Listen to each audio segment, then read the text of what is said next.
सकते हैं। अब इस केस में हमारा ऑब्जर्वर यहां है, मान लो पॉइंट ए है, ऑब्जर्वर यहां है और ये हमारा रहा ऑब्जेक्ट, पॉइंट बी पर है, पॉइंट बी पर हमारा ऑब्जेक्ट है। और अभी अभी आपने पढ़ लिया कि यहां से जो रे निकलेगी, ये जो लाइन जाएगी, इसको ही हम लोग बोलते हैं लाइन ऑफ विजन।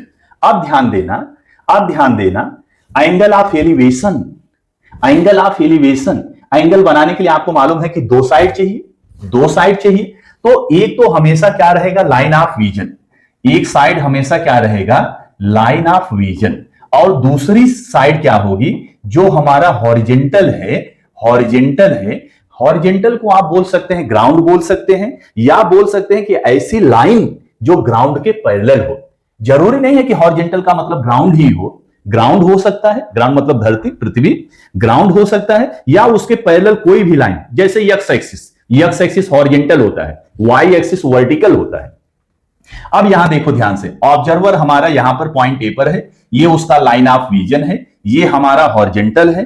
अब ध्यान रखो, लाइन ऑफ विजन और हॉरिजेंटल के बीच में जो एंगल बनेगा, इसी को बोला जाता है एंगल ऑफ एलिवेशन। क्या बोलते हैं इसको, एंगल ऑफ एलिवेशन। अब इसमें ध्यान देने वाली क्या चीज है, एंगल ऑफ एलिवेशन कहां बनेगा, जहां ऑब्जर्वर होगा। एंगल ऑफ एलिवेशन कहां बनेगा, जहां ऑब्जर्वर होगा, और ऑब्जर्वर जहां होगा वहां से हॉरिजेंटल लाइन और लाइन ऑफ विजन के बीच में जो एंगल बनेगा, that angle is called angle of elevation.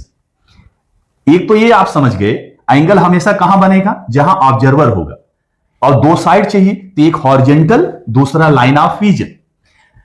दूसरी सबसे इंपॉर्टेंट चीज ये है कि एंगल ऑफ एलिवेशन तब बनेगा जब हमारा ऑब्जर्वर नीचे होगा, ऑब्जेक्ट ऊपर होगा। यानी ऑब्जर्वर नीचे से जब ऊपर की ओर देखेगा, तो ऑब्जर्वर जहां पर है वहीं पर बनेगा एंगल ऑफ एलिवेशन। क्या एंगल ऑफ एलिवेशन समझे, इसमें इंपॉर्टेंट चीज समझो, जहां ऑब्जर्वर है एंगल वही बनेगा, एंगल बनने के लिए दो साइड चाहिए, एक साइड का काम करेगा आपका लाइन ऑफ विजन और दूसरी साइड का काम करेगा हॉरिजेंटल।